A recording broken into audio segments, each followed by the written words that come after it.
You're listening to Minds on the Mersey, the podcast that's all about strong minds, real talk and positive mental health for men. We're breaking down barriers, smashing the stigma and having the kind of open, honest chats that really matter. From everyday struggles to stories of strength, this is where conversation meets connection. I'm your host Sam Roberts and this is Minds on the Mersey.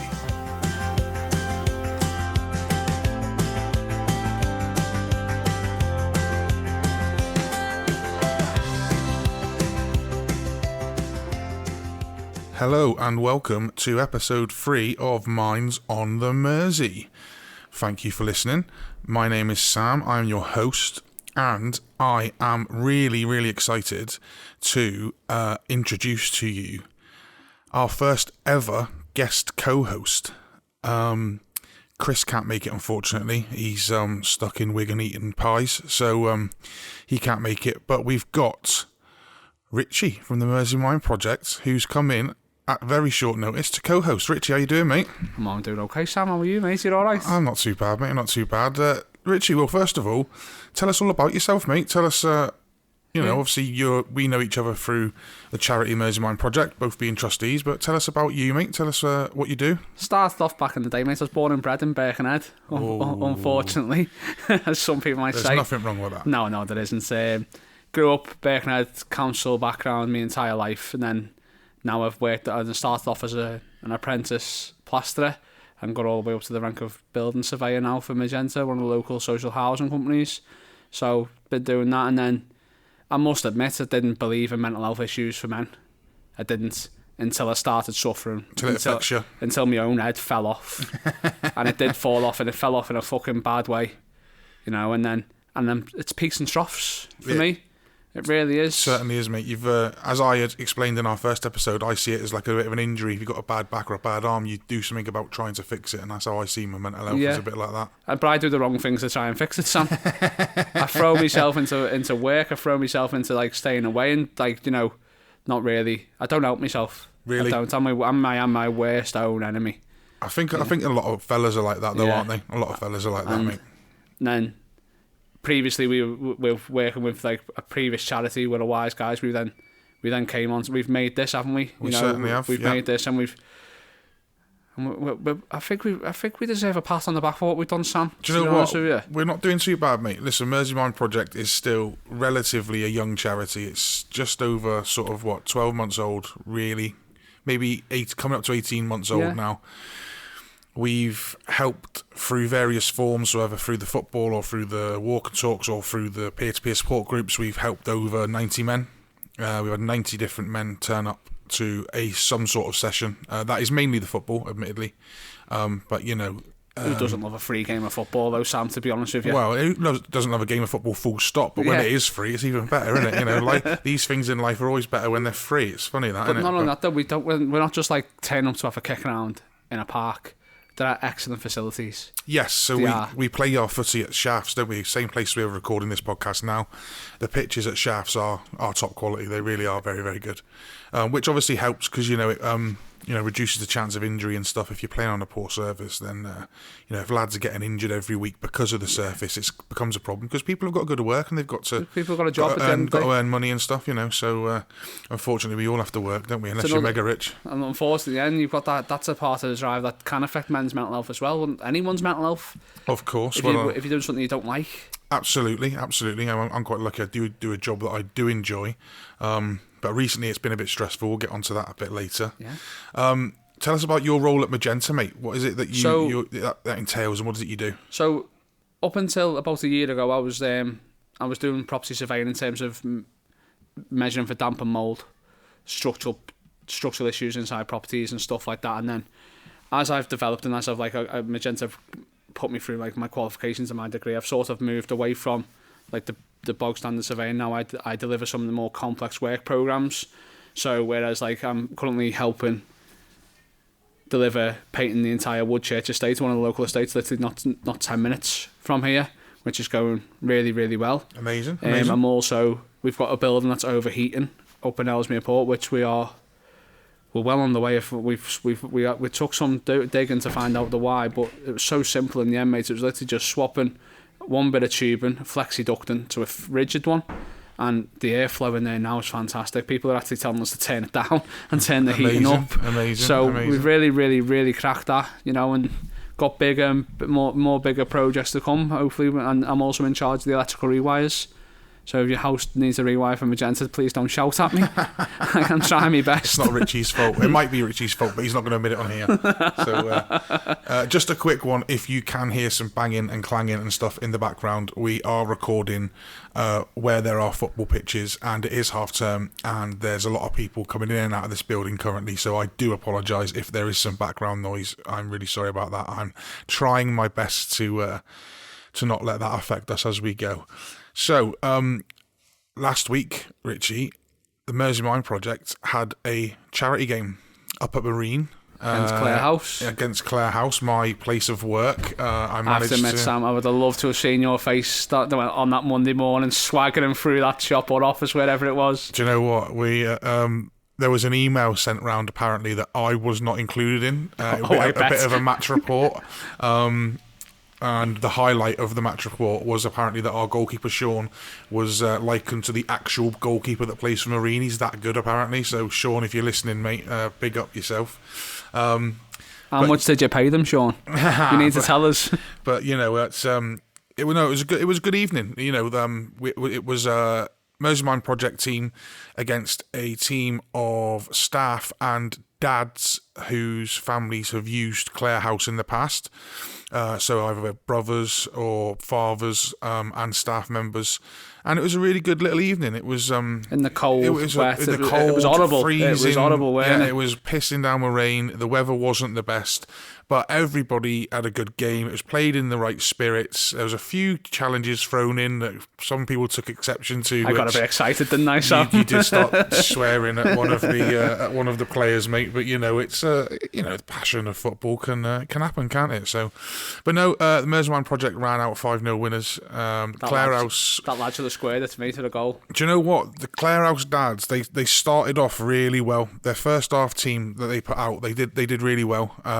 And they made wholesale changes at half time, and I think that sort of swayed the game in Mersey Mind Project's favour. I think the referee, thanks for coming down, mate, but some of his decisions were shocking, to say the least. I think I genuinely believe, mate, if we were to play Clare House again, it'd be a totally different game. Yeah, it'd be much tighter, a totally different game, and I hope we do get a chance to play them again. I really do, because it was overall good. All right, there was a few challenges, but it was more out of frustration. Their challenges, you could see it in them, and they were a good outfit, and they were nice and sport, and they all got in the photo at the end. If I had just been tramped 5-0, I don't think I'd be friendly with anyone, to be quite honest. No, to be fair, I've spoken to a few of the lads who work at Clare House since the game, and they're all just buzzing to be able to sort of go to a stadium like Marines. It's a proper football stadium, it's got 4 stands, a stand on each side of the pitch. The pitch is massive, by the way. It's a big old pitch. And they were just made up that they got that sort of opportunity to go down and be able to play a game in a stadium like that, and they were really pleased. And they all said the same thing. It was played in the right spirit. It was done, the right way.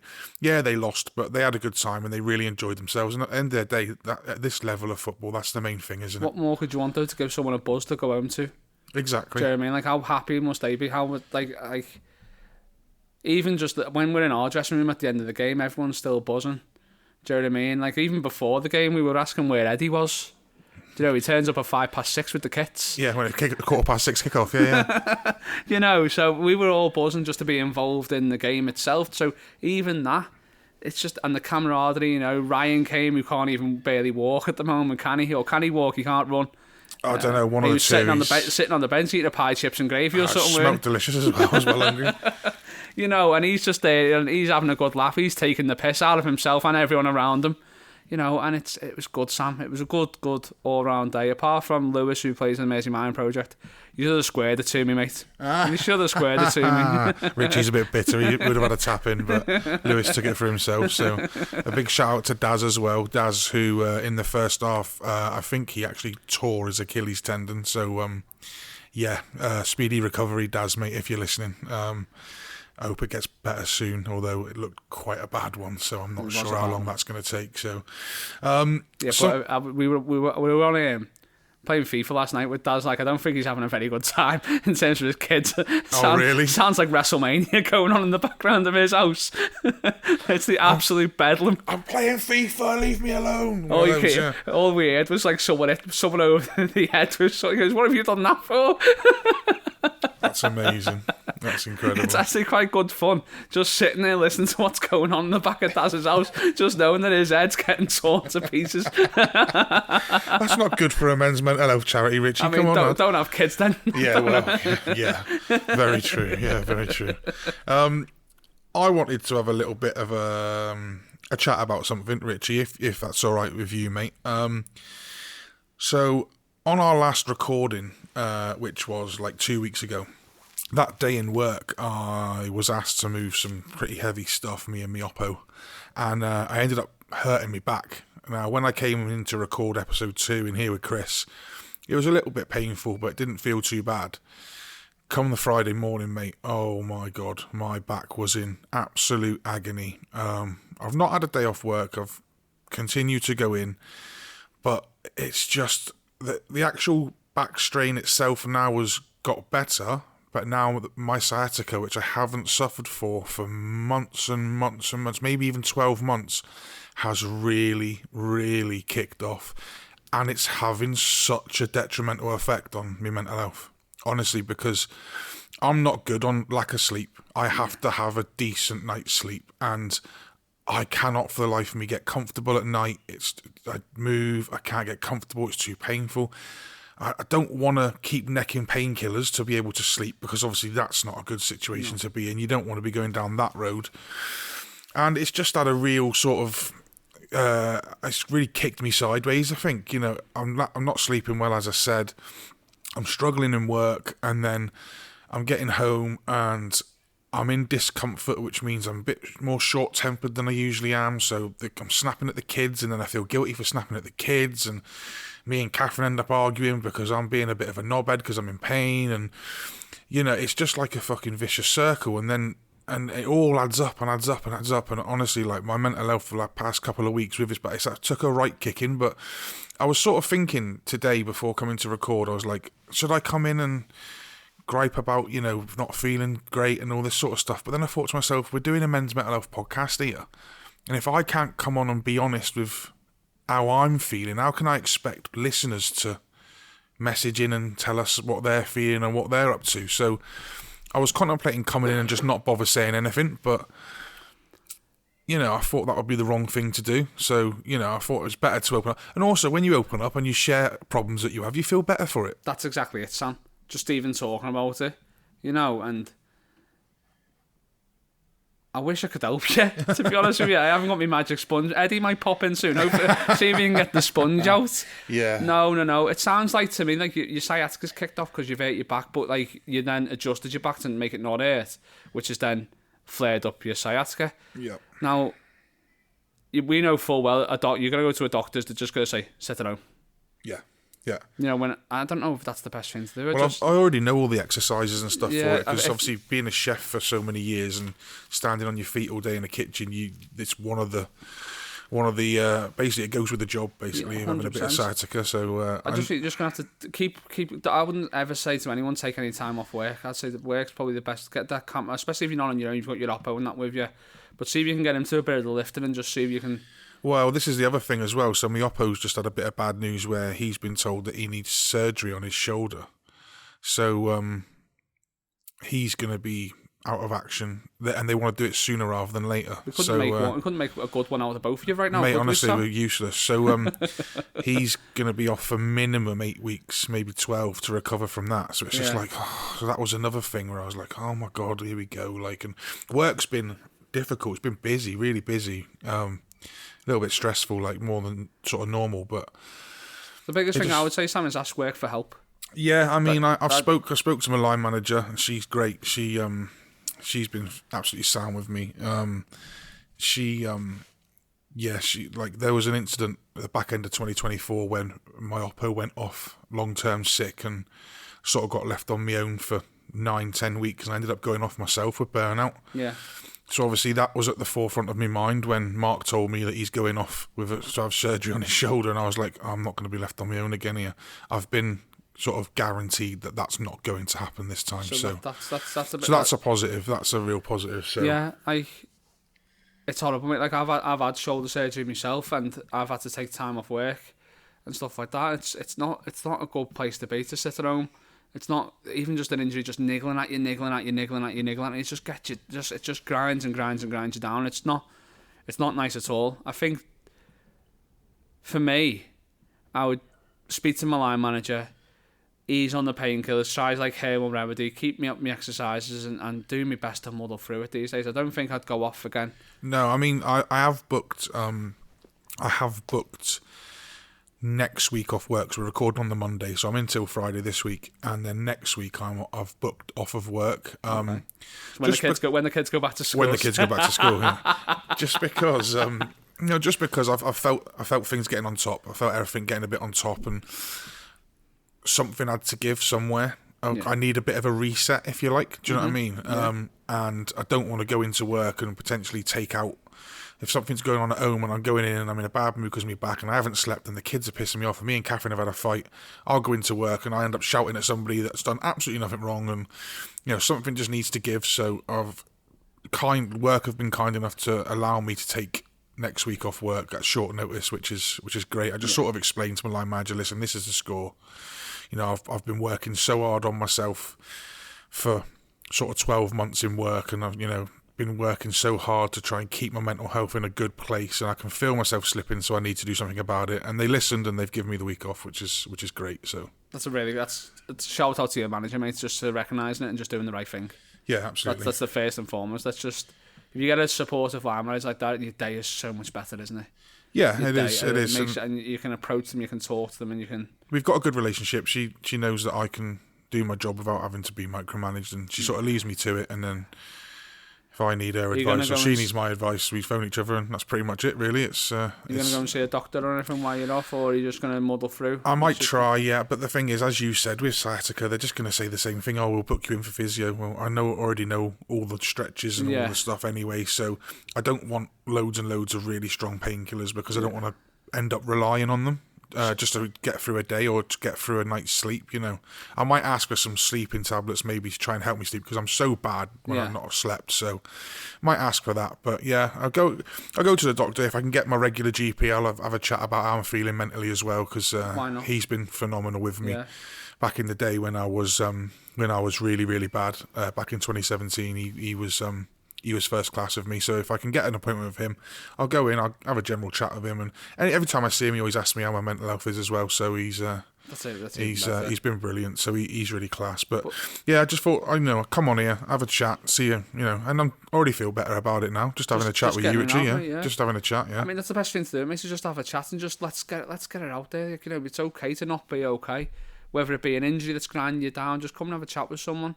Like I for a few years ago, Sam, I was getting into my car's quite low, and I fucking swatted my head, and my whole head went that way, like a car crash, really getting into the car. But my head was alright, there's no sense, no feeling up there, Sam. But my neck, I couldn't turn my head right, so I went to see a chiropractor, and within a couple of weeks, mate, I had full range back anyway. It cracked me back a couple of times, and honestly, God, I felt brand spanking new, mate, after that. It was really good. So maybe he's going to see a different type of professional, a chiro clinic. Yeah, he might be able to tell maybe. You might be able to tell, like, your sciatica's something different. You're too fat, your stomach's hanging over your waistband, and it's causing you to have a bad back. Like, I don't, when it comes to weight and stuff like that, mate, it doesn't really bother. Like, I've got a big belly, I've got chippy tits, but I'd rather be fat and happy. Do you know what I mean? This is it. Yeah, I know. The thing is, I love food too much, mate. That's why I got into it as a profession. I literally love food too much. Like, where someone like my dad who sees eating as a chore. Do you know what I mean? Like, he doesn't. He just, where I see it as a great, enjoyable thing to do. Oh, so I remember you telling me about robbing your mum's chippy, and she went fucking berserk. Oh my God, mate! Yeah, she. Fucking hell, I've never seen her so angry. It was unbelievable. That's a story for another day. I'll save that one for another podcast. That's a full podcast. That's a full podcast. But going back to how an injury can really affect your mental health, I'm gonna go with something a lot simpler than what's happened to you. Like, I suffer on my left heel. I tore my calf a few years ago. Forwards it was my Achilles, like Daz. I tore my Achilles in my right, like many moons before that. But tore my calf, just playing five-a-side. There was no one around me, not even a challenge. They're the worst ones. I just went to run. And literally, I ended up on the floor in a heap. And I'm only about 6 minutes into the game. And anyway, to cut the long story short, I ended up with torn calf, all that sort of stuff. That's now healed. But I run differently now. Only slightly differently. My body's compensating for where it's teared. Ah, I see, right. So, but as a result of that running slightly differently, in my left heel, I suffer with plantar fasciitis. Yep. Which I didn't know what it was. I just thought, I'm going to have to give up playing football here. I was like, I think I sent a video of me throwing my boots into the bin. Yes, you did send that into the group chat, yes. Don't know whether I played badly that day or was that much in pain. And honestly, it sounds so trivial, I changed my shoes. Really? Changed my trainers, mate. Honestly, just changed my trainers. Went from wearing like traditional like AstroTurf trainers or football boots. Yeah. It's like a pair of Sketcher football shoes. They sell them in Sports Direct, mate. No way. And no word of lie, mate. There's no pain from that heel anymore. Just from a change of footwear. Just from a change of footwear. That's mate, incredible. Yeah. Just from a change of footwear, and I couldn't believe it. My mind's still blown about it now. That's mental. You know, I honestly wouldn't have thought that a change of football boot would be that. Yeah. Be that instrumental in being comfortable. But that whole spin, I've now started to return to five-a-side with me work lads who I play with every Wednesday, you know, which is that's just, it's one of the most horrible games of football you'll ever watch. Like, because we all know each other, we've known each other for years, we boot fucking lumps out of each other, you know, and it's really good fun. You come out of there feeling better about yourself, covered in bruises, but you feel great. Yeah, you know, and you're happy, you know. But it's a good standard of football as well. And then I've now started. I then felt comfortable enough to play against Clare House last week, you know, which I don't think before Christmas. If Eddie had asked me to play at the 11th hour like he did, it would have been a no. Yeah, would have been like, I'm nowhere near. But I'm slowly now getting back into the football, which is really, really, really brightening my day. Yeah, helping it's your mental something to look forward to it every day. Like, so I play every Wednesday. I'm going to start playing again on the Monday night. So whether I get drafted in here, I don't matter. It's that cold out there tonight, Sam. You wouldn't have had to ask twice if I was playing tonight out there. It is a cold, wet one out there. It is. And, you know, I couldn't believe it. But just going on to yourself, I can completely get where you are. Yeah. And you know, maybe try a different footwear. Yeah. Maybe try walking a little bit of a different way, you know, is my best bit of advice right now. I think if I went to Catherine and said, oh, guess what, Catherine, on the podcast, Richie said I need to buy more trainers, she'd absolutely divorce me, you know. Would she? I reckon, yeah. Do you want to stay at mine? Yeah, can I? Yeah. Is that all right? I can't stop buying watches, that's the problem. Oh, mate, I got myself, I going on to watches, I've got a fair few watches as well, do you know what I mean? I've got one from when it went to Vegas, and I got one. I've got a few other little ones, and I've bought myself a tag one. Nice. As like, you know, I finally like finished like all like my training and stuff like that, and I finished all my stuff, and I'd done like a few other qualifications. I thought, you know what, you're doing all right. You can afford one. Yeah. Nice. Do it while you can, because you might not ever be able to, you know. And I was privileged, and I bought myself one, and that's amazing. I've worn it twice. Yeah, because you're too scared to wear it. I'm too scared to wear it out, Sam. I don't blame you, mate. Honestly, it's in its box, hidden in this cabinet in my bedroom. If any burglars are listening, you know, the bedroom is the second room on the left as you go up the stairs. Go up the stairs, turn left. Yeah, it's there, top of the stairs, and I'm scared to wear it.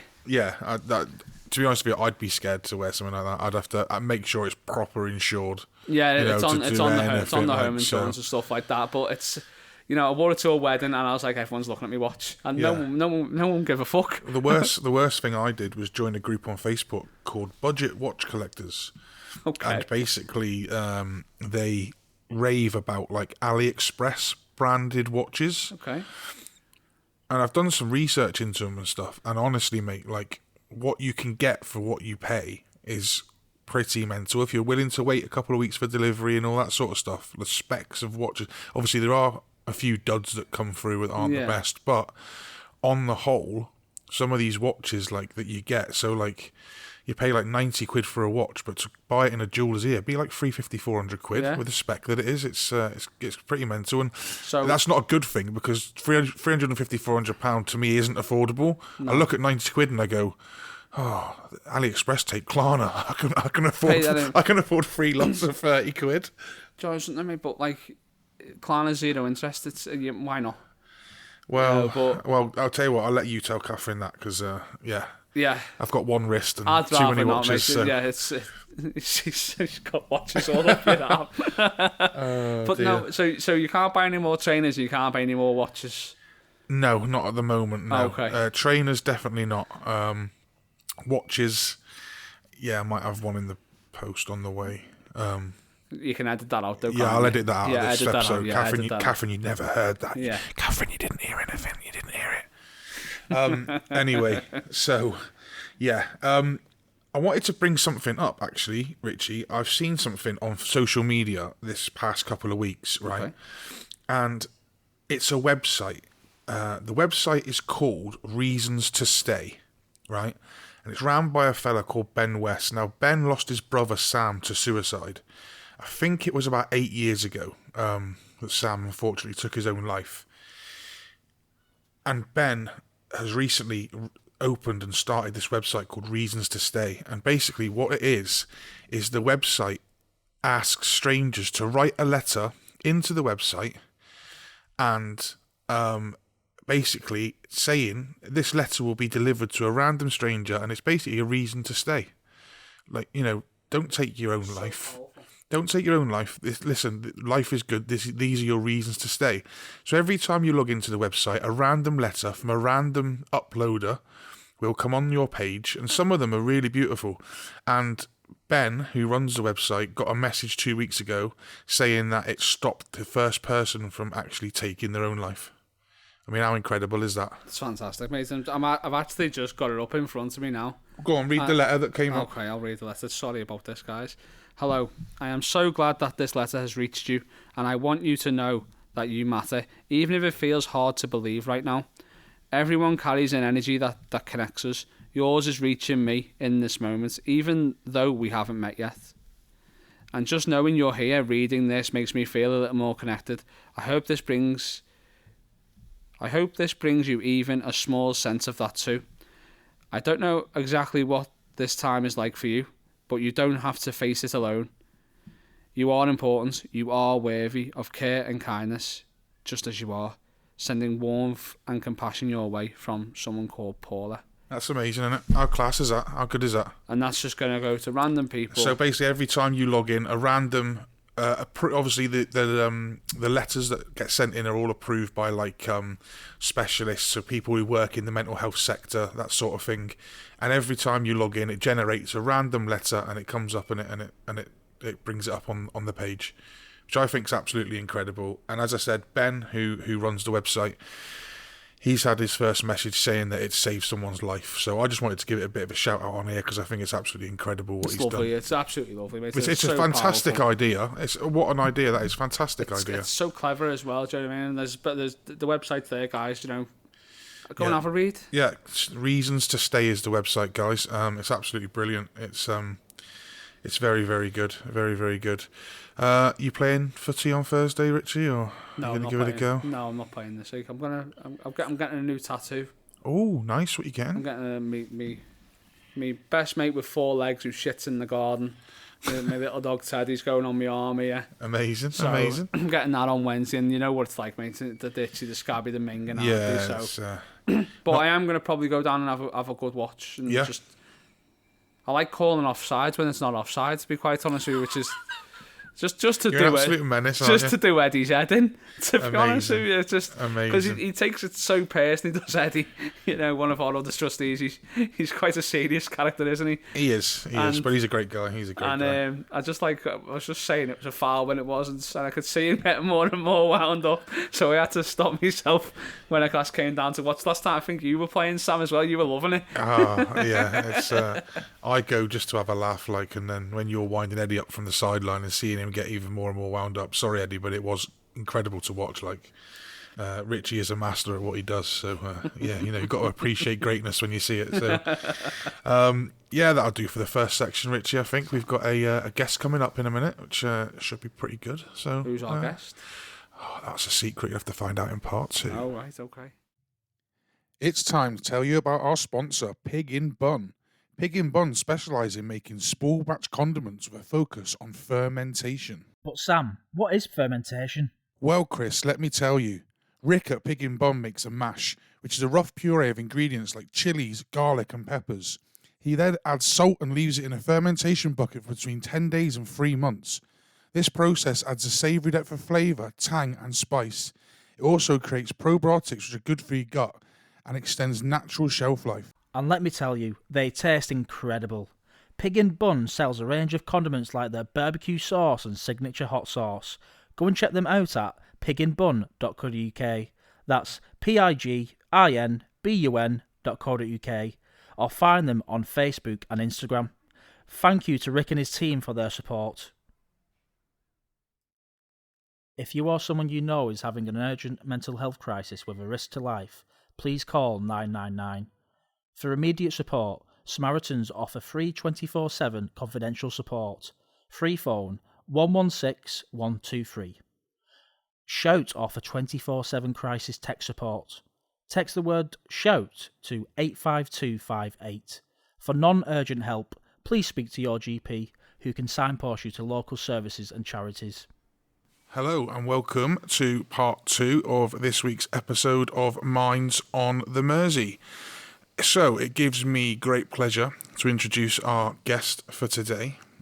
He has set up his own CIC called Tattoos and Tears, and he's here to talk all about that, and it's Mr. Lee Blower. Lee, how you doing, mate? I'm very well. How are you? I'm good, thank you, mate. I'm very good. Before we get into Tattoos and Tears, tell us about you, mate, because that's not a Scouse accent, is it? How did you end up round these parts, mate? Yeah, I know, it's not a Scout accent. A lot of people think it's I have Scottish, I have Geordie, but no, I'm a proud Welshman. I've been on the Wirral now for 4.5 years. Amazing. Yeah. Amazing. It's a great part of the world to live in, isn't it, up round here? Yeah, beautiful. Everything's you in it. Everything is you. You got the beaches, you got the lakes, you got Liverpool with the woods. Absolutely just blessed. Absolutely. So, mate, tell us all about Tattoos and Tears then. Tell us how it came about and what made you want to start your own CIC. Yeah, okay. So it was a vision. So if I take this back to my life, and then I guess it'll all start to make sense. Yep, let's do that. So yeah, from South Wales, brought up with a mum and dad, 2 siblings, dysfunctional family, and from as long as I can remember, from 8 years of age, started to get bullied in school, and for being slight, years sticking out, wearing my neighbours' hand-me-downs, sometimes my sister's clothes. Imagine me in a dress. I reckon you've got the legs for it, mate. I reckon you've got the legs for it. OnlyFans these days, mate. People will pay good money for that, I reckon, Lee. I know. Bit of a sideline for you. I should have a look. And then used to struggle in school. So school reports for me was always Lee loses concentration, Lee struggles, Lee gets distracted. Looking back now, ADHD. Yeah. So anyway, from 8 to 16 every day, bullied, every day in school, coming home crying. Didn't tell my parents because back in those days we just used to brush it off. Children can be cruel. So there's a lot of things which they picked on me. Being skinny, ears sticking out, wearing friends and neighbours, clothes, not being great in school, and not really being good at a sport. So then, 16 years of age, I left school, didn't have many qualifications, got a little apprenticeship, and upholsterer, making furniture.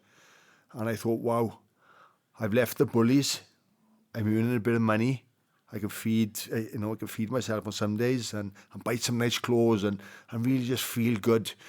And I got absolutely tortured again in the workplace for another 5 years with a factory manager, absolute bully of a man. So anyway, I started playing rugby, 16 years of age, 17 come then, and I wasn't the most talented rugby player, but I was hard. I was a hard, aggressive player.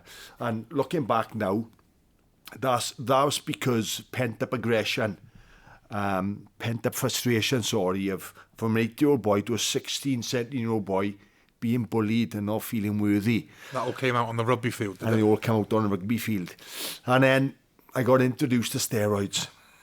And all of a sudden started taking steroids, taking tablets and then injections, and started putting a bit of weight on, good bit of size, getting fit, and getting noticed by the people who used to bully me, playing rugby with them, and obviously, getting a bit of give attention off some women as well, which is always a bonus as well.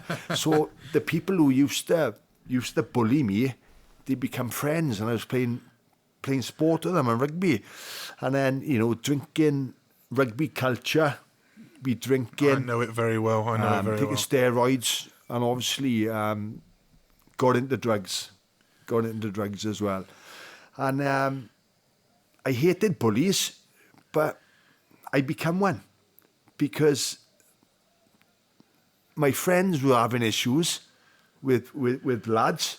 Then it'd be me that'd be going round sorting out. So all of a sudden, the bullied become a bully. Then locked up more than 15 times, police records, ABH, common assault, GBH, a free, a battery, looking at a 4-year prison sentence. Wow. And they kept me on remand for 4 days. I cried my eyes out for 4 days, 22-hour lockup. Half hour in the morning, you was allowed out. Walking round, you see the films, right? Prison films. People in the middle of the yard playing football or basketball or lifting weights. I was walking around the perimeter thinking, what have happened to me? Yeah, what have I done to do? Yeah. What's happened? Yeah. Luckily, I got out. I got let out, and the 4-year prison sentence was suspended. And then started to wise up a little bit, but I was still drinking, still taking steroids, still taking drugs. And, I had some amazing memories with them, and the steroids helped me be the man I am today, with confidence and good shape, relatively. So yeah, You all get to a certain age, and then it's one of those. it Isn't all hangs on a midriff then, doesn't it? So it helped me, but for every up becomes a down, and then the mental ill health hit me, depression, stresses, couldn't handle stresses, anxieties. Started taking antidepressants. I was on antidepressants for 25 years. 25 years. At the end, it was 200 milligrams of sertraline. You couldn't go no higher. Literally just numb me of all my pain, all my feeling, and everything. So anyway, rewinding back a little bit. Yeah, depression, stress, anxieties. But it led to a suicide attempt. 200 paracetamol and a bottle of vodka. I was having, my mum phoned me, didn't write a letter or nothing. I just thought, right, well, I'll take the tablets, take the vodka, close my eyes, and bang, that's it, I'm gone. But I woke up excruciating pain, just about to call my mum. Ambulance come. I just remember my stomach pumped in hospital, and I suppose if it were the size of me back then, I would have died. So I guess the steroids saved me. Yeah, so in certain ways. In one way, they've sort of led you down a bit of a bad path, but then in another way, they've sort of come to your rescue, sort of thing. Yeah, when I look at that now. So yeah, broken down relationships. The way I was speaking to people then, it wasn't great. I thought bullying was just a physical form. But then you learn that it's mentally. I think the worst form of bullying is mental bullying rather than obviously like listen, nobody wants to get physically bullied. Obviously that can cause like injuries and stuff. But mental bullying is it really leaves some scars deep as well. It can, and mentally, emotionally, and I've done that to men and women, and I'm like, wow, because I know the scars has left me, so the scars has left those as well, which was shameful to say that I've done it. So yeah, there was so much going on in my life, depression, drink, drugs, steroids, and then I lost my dad to cancer. Quick, it was like within 6 months, and I wanted to change. I wanted to be, a good man. But there's a saying that people will always hold you a prisoner of your own past. Yeah, he's good. Yeah, he's done this now. He's a good boy. But do you remember when he done this? You remember when he done that? So I had an opportunity of moving up to the Wirral, and I grabbed it with two hands. And I came up here 4.5 years ago, and still making some mistakes. Didn't realise I was binge drinking, because I just thought it was the norm. Mum and Dad used to drink every day. I come from a rugby culture background. That's what we used to do. Just go out, get hammered, take drugs, and that was it. But then I wasn't taking drugs or nothing, or steroids, but it was just the alcohol. I couldn't have one. I had to have 10. Yeah.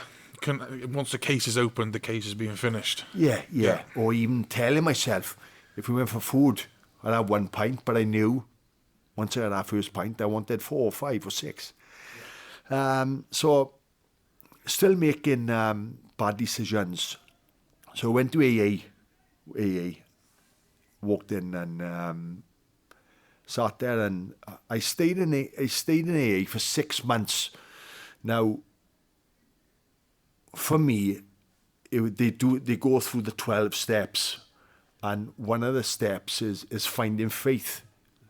And I believed in the universe, but I didn't believe in God. So after 6 months, I come from there, and I didn't drink for 2 years. And I thought, I wonder if I can just have 1 pint or 2 pint to manage it. And I did. I could just go out. I could have 1 or 2 pints and manage it. I had 1 or 2 slip-ups, but I was able to pull it back. And now I don't drink at all. Really proud of myself for doing that. That's amazing. So yeah, the 2 years after that, I was in the gym. I was training in a gym, and I had a call in. Listen to Christian worship music. Didn't know what I was listening for. Went on the YouTube, typed in Christian worship music. Some songs come up, and I could just resonate with the words. I felt, oh my God, amazing words. Just felt loved. And then I looked in then to a church, and I went to Life Church in Babington, and Pentecostal church. And as soon as I walked through them doors, I knew I was home. You felt like something, being a part of something. Probably what you felt when you were playing the rugby, being like a part of a team sort of thing. When you walked into that church, you felt a similar sort of thing. Yeah, definitely. Everyone in that church only got good intentions for you. They want to see you grow as a man. They got your back. They'll help you. So I went to church, and 2 years last week, I got baptized, and I decided just to surrender my whole life to God, be a disciple, and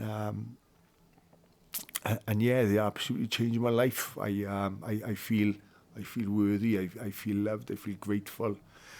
And then I realised that my purpose in life was to help other people, to empower people's lives to a brighter future, for people to learn from my mistakes and not their own. And then the Tattoos and Tears come about. So set the Tattoos and Tears, the name Tattoos and Tears. So people say to me, are you a tattoo artist? I'm like, I can just about do a matchstick, man. You wouldn't want. Can I just about draw, as they say in Liverpool? Can I just about draw the curtains? That's Yeah, what they say in Liverpool. you wouldn't want to. You wouldn't want me to tattoo something on your body. So the tattoos represents my body. It's a vessel, and the tears, they were tears of desperation. They were tears of pain. They were tears of hurt.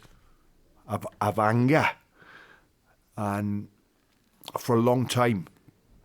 But then suddenly, the tears turned. They were joyful. They were saved. Me being saved. They were happiness. They were just relief. So it's quite a great meaning behind the Tattoos and Tears. So the vision was to empower everyone's lives to a brighter future. And I was thinking, right, I want to help men. But then I'm like, I want to help children. Then I was flicking back and forth. I was like, right, I need to have a look at this. So I thought, where did it all start with me? So it was an 8-year-old boy being bullied. So right, that's where I need to start. So there's 3 directors, and one of them is Luke. He's the minister of Life Church, and another Christian guy, Mike. He's so grateful for him. He's amazing. So we spoke to him, and we thought, right, we're gonna roll something out in the community, in schools. So we started just going into schools and in the community. Just doing some assemblies, just doing just life talks on my life, and a little bit about anti-bullying. Then wanted to do something with intervention. So then we've devised now a 6-week intervention program. We now roll it out into the communities and into schools, and within the six weeks. There's topics which you cover is anti-bullying, mental health, substance misuse, cyberbullying. So it's really come together. So we're rolling that out now as we speak. Then once we've got something in place for children, we're going to look at the adults then, and we'll just mirror what we've done with the children, alter some of the material and everything with to the adult, and we mirror it to those. So yeah, it's surpassed anything which I thought Tattoos and Tears was going to be, because I just thought I'd be just going into some schools, give them some talks, and that was it. And it's gone past it. We set up a men's walk and talk group on a Saturday, and that's for a chance for men just to come, be open, honest, vulnerable, cry. One of our strap lines is "Big boys do cry," and it's amazing that. It's absolutely amazing, that line, and it's powerful, that.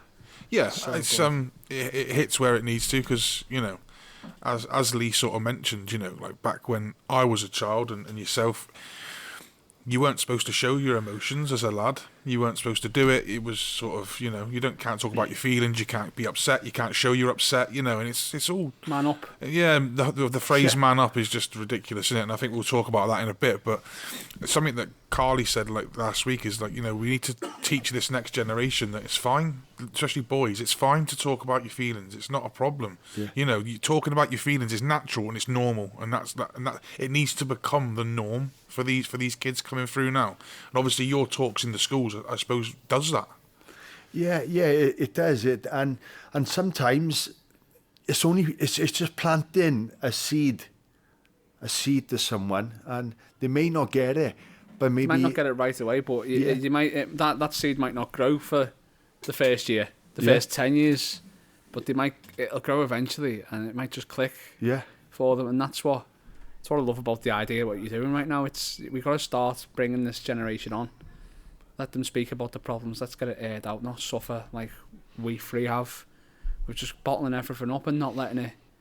Do you know what I mean? We've got to be real. Yeah. We've got to cry. You've got to cry. You've Big got to boys cry. do cry, which I think is an amazing strapline. I think that's brilliant. Tears are healing. I go to church every Sunday and I feel the Holy Spirit in me every Sunday, and I'm absolutely bawling. I got a bald head, I got tattoos, and I'm absolutely bawling. But we do cry, and my brothers in church, and some of those, the big guys, they got tattoos. And if someone was to see it, they'd be like, "Oh my God, there's about five lumps," and we were all just absolutely bawling. We are. Yeah. Number 1 to 5 in a scrum, and you're all stood there crying your eyes out. It's empowering, and it makes you feel so good. Well, Absolutely. if you can cry, being bald head, tattoos, ex-rugby player, why can't anyone else? Yeah. Do you know what I mean? That vision is powering in itself, isn't it? Do you know what I mean? So It's like in part 1 when I sort of said, I don't wanted to come in and I wanted to be honest about how I've been feeling the last couple of weeks, because, I'm hosting this podcast, and if I can't come on here and be honest about what I'm going through and how I'm feeling, then how can I expect people to take me seriously hosting a men's mental health podcast? Exactly. You've got to be honest, you've got to be open, and you've got to be, out there and showing people it's absolutely fine to feel like shit occasionally, because it happens. Yeah. And it does. It's about showing vulnerability, and even though everything which I've been through, and the path I'm on now, I have my wobbles, I have my days, but it's about realizing and recognizing the signs and thinking, wow, okay, I need to talk about that, or I'm gonna cry. Yeah, absolutely. That's basically what happened with me. Like last week, I sort of went to my manager and went, "Listen, I can feel myself slipping here. I'm going to a place where I don't want to go to, and something needs to give." So, I spoke to my manager. She was first class, and managed to sort of secure next week off work so I can have a bit of a reset and just have a chill out and stuff. And waiting for the kids to go back to school first. Yeah, waiting for the kids to go back to school. I'm not that stupid. Yeah. Do you know what I mean? I might look stupid, but I'm not that stupid. Delay a week. Yeah, exactly. Yeah, absolutely. So, listen, firstly, I want to say, thanks for being so open about, your past and stuff and what you've been through. It's an incredible story. And the fact that you are where you are now is pretty remarkable. And I think you should be really proud of yourself for that. And the fact that now you're willing to sort of give back and want to help people, especially starting with the younger generation, I'm all for that. And I think it's absolutely brilliant. Where are you right now with Tattoos and Tears? What is it that you're offering at the moment? How can people get involved? Yeah, great question. So at the moment, we got a 6-week intervention program. We're rolling out in the community and schools, catered from age 11 up to 16. Amazing. Okay, we can go into schools as well and do assemblies and little talks. So that's where we are with that at the moment. We've started to collaborate with some other CICs, and it's about strength in numbers, okay? And I don't want to be on your bad mouthing this one and that one, but you have some CICs or businesses, they just want to do their little bit and keep it themselves. But I think we need to just open our mind and think, right, let's all reach out. You may be offering something, I can offer something else. The same goal is mental health, is mental well-being, is to empower people's lives. Let's come together as one. We reach twice as many people. Absolutely. So yeah, for us, it's collaborations. Well, I know you're starting to work quite closely with last week's guest, Carly Openshaw from Tiny Tools for Big Feelings, I understand. Yeah, I met Carly last week in in the Quirky Calf, who Suzanne owns, and we've in talks now, all three of us. We've come together and conspiring. So yeah, we're going to do. Sounds dangerous. Be careful of that, Carly, mate. I tell you what, don't talk to her on a Friday night, because Friday night's wine night. So don't interrupt wine night, whatever you do. I'll have to book an appointment in on a Thursday. Yeah. So we've sat down. We want to do some stuff together, and there's some stuff in the pipeline. Class. We're there. We got an ambassadors page. So the ambassadors page was a way of men empowering each other and coming together, but also raising funds and awareness for Tattoos and Tears. We had one guy. He ran 72 miles around the world.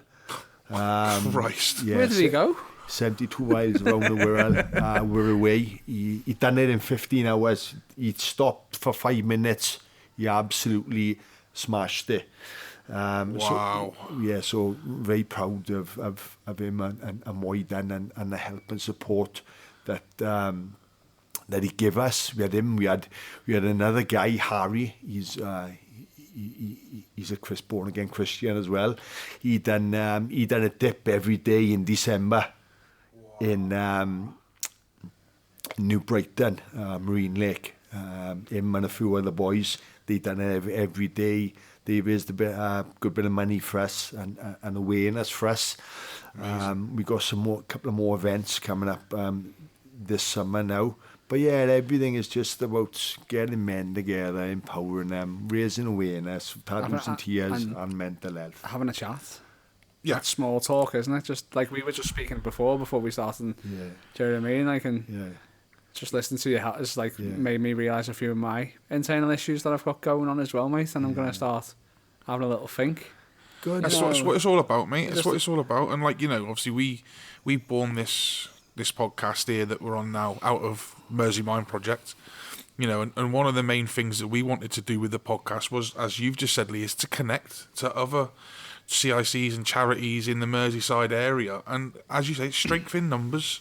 The more we all work together, the more people we're going to reach, and ultimately, surely that's the goal. Yeah, that's the only goal, isn't it? Yeah. It's just of course, it's the only goal. Your message there, they might listen to our drivel from part 1, Sam, and think, what a load of nonsense. Then you listen to yours and you think, oh, I'm going to go with them. Well, that's all right with me and Sam and Chris and the other guys.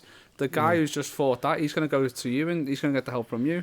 Yeah. And that's what it's all about. I couldn't, as long as that guy doesn't do anything stupid. As long as he's saved. Yeah. As long as he's saved. And I got a testimony, you boys got a testimony, so my testimony will relate to some people, it won't others, but your testimony will reach the ones which mine don't. Yeah. That's what it's all about, mate. An open community of CICs, charities, all working together for that one common goal of saving lives. Yeah, that's what it's all about. I mean, we don't claim to save lives at Mersey Mind Project, but we're sort of like the pre-intervention, if you like. So we want to stop a problem happening before it does. We're not. No one's there clinical. We're all sort of volunteers. None of us are paid. We've all got full-time jobs.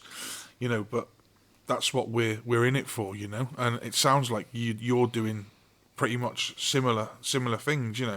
And what I like about I mean, ours is sort of like a men's mental health charity, but I like the fact that you're trying to, I suppose, stop an issue happening before it's even possible with the talks in the schools and stuff, especially to young adults, age 13. I've got a 13-year-old, and I know how difficult life is for him sometimes. He's autistic, and he's got secondary school coming on. He's just had to pick his GCSEs that he's doing, so he's had to pick his options and stuff at 13. And I said to him, lad, unfortunately, I know it's only picking a couple of subjects, but genuinely, this choice here that you're having to make at 13 will potentially shape the rest of your life, which is mental. Why put that pressure on a 13-year-old? It's absolutely crazy. But so he's had to do that, and obviously I didn't have to deal with it growing up, but social media and stuff now and things like you said earlier about bullying isn't just physical. I mean, nowadays, when you went to school, you got bullied at school. You came home when you're away from it. Now you're not, because they'll just target you online as well. Yeah. And it doesn't stop. So the fact that you're in schools and you're giving talks and stuff, I think it's incredible. I think when I give a talk into a school, and I ask the question, what types of bullying is it? And I done 6 sessions. In every one of those sessions, when I asked that question, the first thing that come up, cyberbullying. Yeah. So there we go. And like But they're all on the Xboxes and stuff, aren't they? Like I was a foster parent for Wirral Social Services, like, and the stuff that I learned from my short time as a foster parent was unbelievable. The shite that they say to each other, the words hurt. Like, I'd rather be it with a brick than some of the things that I was seeing these kids saying to each other, and when the bedroom door was open, I heard some things that he was saying. I was like, "What are you doing? Like, what are you doing?" And I turned it off in the end, and he wasn't allowed on the Xbox for the next week and a half. I think I banned him for that time. But they'll ingrain. They just ingrain deep in their heart, and they'll carry that weight with them for the rest of their lives. So when I was in school, I was in the lower sets of everything. So I went all the way through my childhood, right, and nearly all the way through my adulthood, only till recently I thought, oh, well, I'm just a dull boy. I was in these classes, couldn't learn, but then I realised then I had ADHD, and now I found out as well, after doing a neurodiversity course, yeah, I got traits of autism, and then I was like, oh my God, I'm like, it wasn't your fault. Yeah. It wasn't, mate. It's just how you're wired, and I'm not the same, yeah. And I'm not a dull boy. I'm actually an intelligent man. Yeah. I'm not a dull boy. It's just I learn in a different way, different capacity. We spoke about this with Carly last time on the podcast. And the healing that gave me. Yeah. It's fantastic. Absolutely. It's fantastic. You realise I'm not the problem.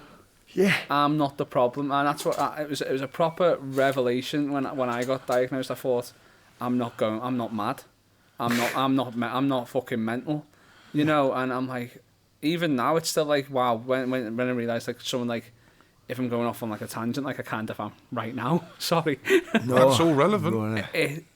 I know. I recognise it now. I can stop. You see it and you think, oh my, I'm having an ADHD moment here, and it's. They say it's a superpower, isn't it? If you can think of like 10 things at once. Well, it is, but yeah, once you know you have it, you can manage it. Yeah. Once you know it's, oh my God, that's my ADHD or maybe autism, bang, you can pinpoint it and think, right, I can pull that back, or I can make a decision, or I can just walk away.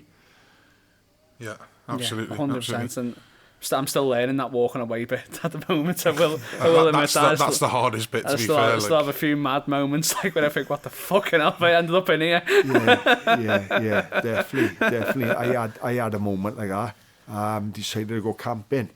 That's a great idea at the time. When I go outdoor, £1,200 later, I had the tent, the beds, the lights, literally everything. All the gear. And I couldn't rest until I literally had everything.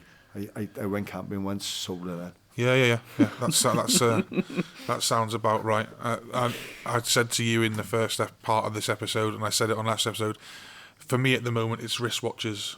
So I am literally, if I'm not watching the telly or cooking or doing anything, when I'm sat down and I've got my phone in my hand, I'm looking at watches. And you're obsessed. I'm absolutely obsessed, and it's just You need that's what I do. But then, like, in 6 months' time, I won't be bothered with that. Then I'll go on to something else. Like you say, you buy all the gear and you go, yeah, I'm going to do this. And you do it once, you go, I'll just settle all that off. Then it's mad, isn't it? But mental how we all work. I've recently just built the Starship Enterprise. I bought a Lego one of them, and everyone said you're not finishing that, and I've fucking finished it. I've finished it. How long did it take you? About 23 hours. Wow, that's amazing. Yeah, that is good. To be fair, I haven't got the patience for something like that. It's like these people that sit and do these like 5,000 piece jigsaw puzzles and stuff. I'll just look at it and I go, I think you've got to be. It's got to be something worse than that. It's got to be something you're interested in. Like growing up, my dad loved Star Trek, and he made me. I didn't have a choice. It was on the telly. It was either do that or, like, sit on the stairs. Do you know what I mean? And have your tea. Do you know what I mean? So I sat and watched it with him, And I bought it and I've built it. It's about that. Honestly, it's about 2 foot long. It is. It's fucking massive. Amazing. It's going on the coffee table, like, class, you know. So, with Tattoos and Tears, then Lee, where do you see yourself in the short term future? But then, where do you see yourself in the sort of medium to long term future? Where would you like to take Tattoos and Tears, and where do you want to go to? Good question. Yes, short term for me is just all the schools in the Merseyside and community hubs and centres knowing who Tattoos and Tears are and how they can help people. And yeah, just the growth from that then, obviously, like I said, no, we mirror that to adults. The vision, medium term, is talks now. We want to set a safe space up. It's going to be a hub. Nice. Like a drop-in centre sort of type thing. Yeah, so it'll be like a drop-in centre for people. It'll be a training place. So it's going to be an academy. It's going to be called Tattoos and Tears Big Boys Academy. And it's a life skills academy. So people learn at a young age and old age about life skills and learn about themselves. So that's the vision. There'll be classrooms in there where we can produce and go through our intervention programs. We can bring other CICs into this safe space, and they can work alongside us, and they can put their work and do their thing on it. There'll be a little cafe in there. We want get a tattooist chair in there. I love the idea. Oh my god, yeah! I think we should do that. That'd be class. I got loads of spaces I need to in. And we want to put a little gym in there, a little gym in there as well. So yeah, so that's medium.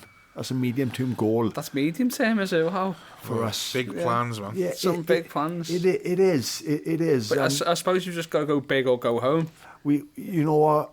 Really? What is it? What's the saying? If you aim for the moon, you get to the stars, or something. Something along those lines, isn't it? So if we aim for the moon and fall on the stars, or something that's like it, that. yeah. But yeah, I like, you know what? Why not? Why not? This have surpassed anything which I would have dreamt of anyway. So you know that's the vision, and is to help people, and what I'm finding is people in the Merseyside, right, Scousers, right, they're so friendly and they want to help. Yeah. They want to look. They say, don't they? They want to look after their own. I know I'm Welsh, but hopefully they look after me as well. But yeah, you know.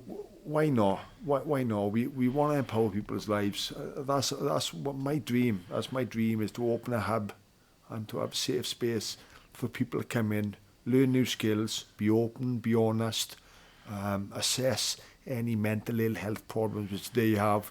We just spoke about trauma, ACEs, childhood adverse childhood experiences. But then it's a space then for personal trainer maybe to come in, or counsellor, or hypnotherapist, and then everyone just working together. Yeah. And having a good crack on the way, having a laugh while you're doing it as well, Joe. Bring out the laughter as well, and really bring people together, and like, you know. Yeah, definitely. Idea, yeah. You know, you boys as well. You know, you got a football team there. We'll get a game going in there, and you're not playing. Yeah, You run us over. I'm not taking a tackle off wrong you, shape ball. Wrong shape ball. Yeah, I'll end up actually doing a rugby tackle on someone and get sent off after 2 minutes. Wrong shape ball. Yeah, to be fair, I mean, I played a bit of rugby, but I still want to take a tackle off you, Lee. So unbelievable, not a chance. For anyone listening out there who feel like they might be sort of, I suppose, struggling, or even more importantly, potentially they feel like their children are struggling with certain aspects of school. So we obviously touched on bullying and things like that. What advice would you give to a parent or somebody who maybe feels like their child is potentially might be having issues in school with bullies? What would your advice be to them? Yeah, so you know, something personal in my heart again. With just childhood bullying. obviously, for the child to know that it's not their fault, and for whatever reason they are bullying, if it's mentally, physically, emotionally, they have to stay strong. They have to know that they loved, and they have to know how worthy they are and grateful. And I always say, tough times don't last, tough people do. So it's good to reach out, talk, reach out to teachers, reach out to your family, force in numbers, join a club. Also, as well, that bully might need a bit of help. That there's something might be going on with them, mightn't there, as well. And it's a hard one, isn't it? Because they call you a grass, don't they, and a snitch and all that. But you reaching out might even help them become a better person. Yeah, it's a great statement, and we have to, because a lot of times we look at the people getting bullied. We don't look at the bully. So what you've said, they bullying for a reason. Yeah. It's an outlet for those. So you don't know what they are going through. There'll be some sort of insecurity going on in their life that makes them want to then, potentially go and, pick on somebody else. There's something going on in the background there, isn't there? It is. There's a reason. There's a reason why, but there's no reason to bully. So if you are being bullied, just know your self-worth, reach out, join a sports club, join a group, somewhere where it's going to build you up. You're going to feel loved.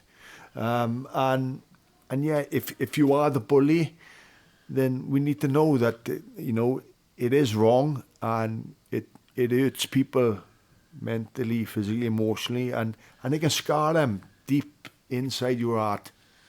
And that's what hurts, and it scars, and you can carry that forever. And that's the things which I done. I got bullied, which I carried forever, but I bullied. So there's people out there carrying scars, which I've the cause of. Yeah. And adults, men, with mental ill health, because we all got mental health. It's just what scale. Yeah. It's what state your mental health is in at the There's time. good and bad mental health, isn't there? Yeah. What state your mental health is, and if it's ill, if it's in a bad way, we have to look at what's happening in our life. For this mental health, is it relations? Is it family? Is it work? Are we drinking too much?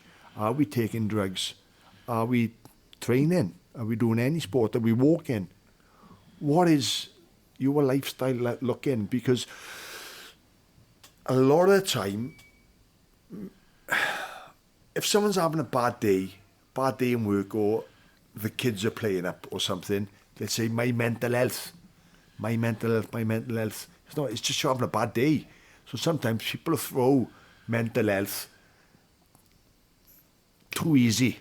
Mental health is something which happens for occurrence for a period of time. Peaks and troughs. Yeah. It's got to be consistent. Mm-hmm. So that is mental health. Otherwise, it's just you're having a shit day. Yeah. Shit happens, doesn't it? Shit happens. Yeah. Why am I having a shit day? Yeah. Absolutely. That's not your mental health. That's a shit day. Yeah. So just differentiating the difference. Yeah. So what sort of things, like for me, so for keeping on top of my mental health, mentioned it in a previous episode, I like to get me guitars out. So I learned to play the guitar during lockdown. So I can happily lose 2-3 hours just sat in mine with a guitar, learning a new song or whatever. And that's something I do. Obviously, I get out on my bike when the weather is great. What sort of coping strategies do you have? Have you got anything specific that you do? Obviously, you spoke about the church before, obviously. So obviously that's a really good release for you. Is there anything else that you... Yeah, of course. I pray daily. I pray daily. I have conversations with the Lord daily. It's quite funny, really, because when people say they pray, a lot of people will probably imagine little Billy at the bottom of the bed, little candle, sleeping hat on, praying with his hands, or you talk in a certain particular way. You put a voice on, like our Father. Yeah. But he knows you anyway. So for me, I talk to them like I'm talking to you too. Well, When just I'm like walk about your like your house, just like, hiya mate, just Yeah. having a bit of a shit day. a lot of the time is when I'm out with my dog. When I'm out with my dog and I'm talking to him like, oh my God, look at her there now. Look what she's doing by there. I'm on a hell of a day. You won't believe it. So I just talk to him like this. Yeah. So that helps.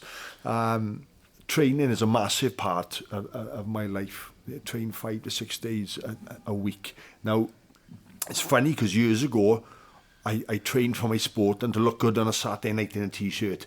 But now it's literally for the head. It's literally for the head to get that decompression, everything going, which is going to feel good, and then it keeps you in half decent shape as well. So The thing is, if you look good, you're going to feel good mentally, aren't you? You know, if you feel like you're looking fresh and it's like when you put a new shirt on or a new pair of jeans, and you're like, yeah, I look class, and like, but it makes you feel good, doesn't it? It makes you feel better. yeah, it does. So training, walking, I pray. I've started doing breath work with Wim Hof. Oh, is that the guy that does the ice baths and stuff? Yeah. So you're going to be doing Christmas Day dips soon then, or what? I done a few last year. I have done the cold water dipping for about 2 years, you know, on and off. I was doing it every day. I couldn't do that, mate. You know. Yeah. I've heard it's really good for you. I'm not denying does it's wonders. not good, but Christ Almighty. mate, So really. I started, do you know what? I started off in a shower. So have your shower, right? Last 10 seconds, freezing cold water, waist below. All right. Next day, then go in there, go a little bit higher, a little bit longer, and build it up through like that. But like the shower's quite hard because it's constant cold on you all the time. But then I got a pod. I go in, but like, it's the first 4 minutes. If you get your breathing right, the first 4 minutes, your body it starts to adjust the temperature, and you're fine.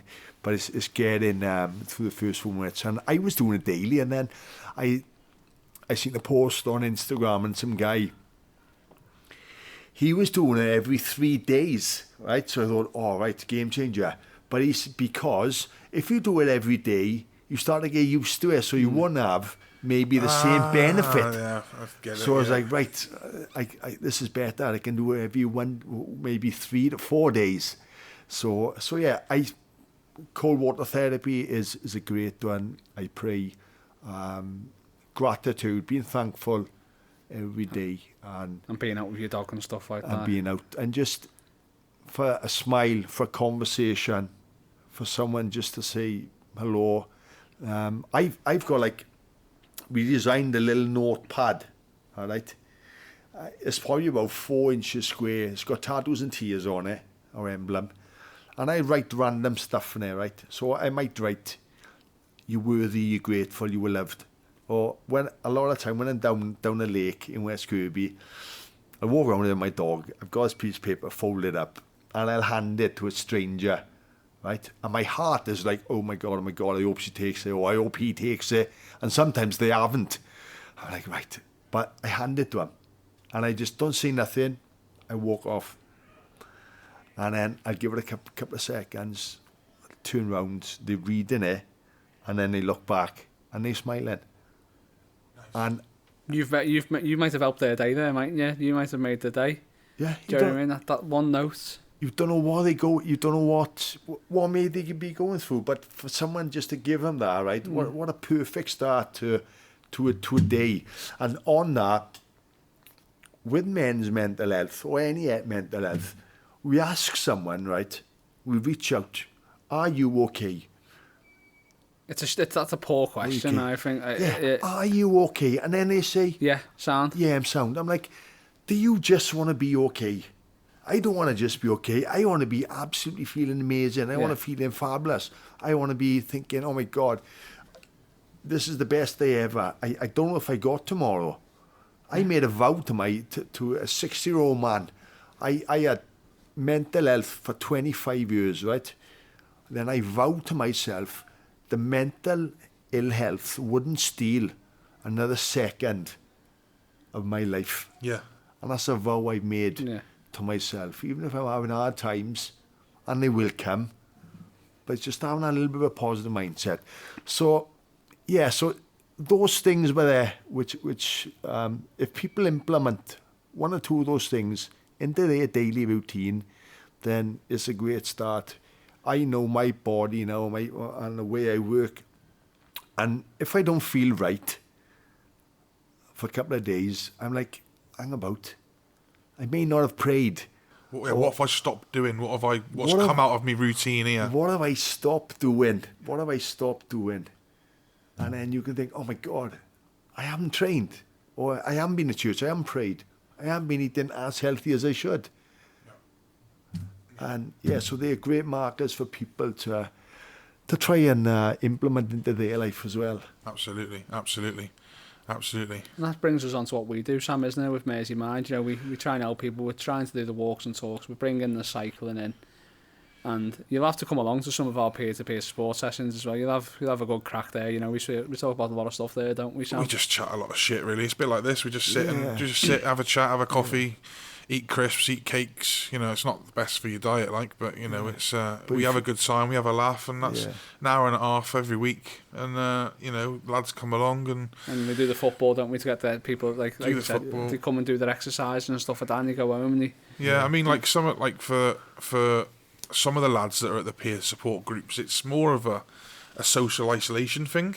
You know, they're not like old people. It's a couple of young lads who come along, and might be the only time they get out of the house, apart from work. It's the only time they get out of the house that week and see other people. You know, it's that's why we do it. That's why we're all in it, trying to help and trying to make and improve men's mental health across the region. So yeah, definitely. You know, I'd love to be a part of it, and for me to empower them and for them to empower me, and for us to learn each other. And the other important thing about that is like young men or adults, something like this makes them accountable, right? And it's like a non-negotiable. So it may stop those going to the pub, getting pissed, taking drugs, because they're looking forward, to men being men and coming together, and being a part of something, isn't it? Absolutely, 100%. Lee, listen, before we wrap up, tell everyone where we can find Tattoos and Tears. Tell everyone where you are. Yeah, Tattoos and Tears. We're based on the Merseyside.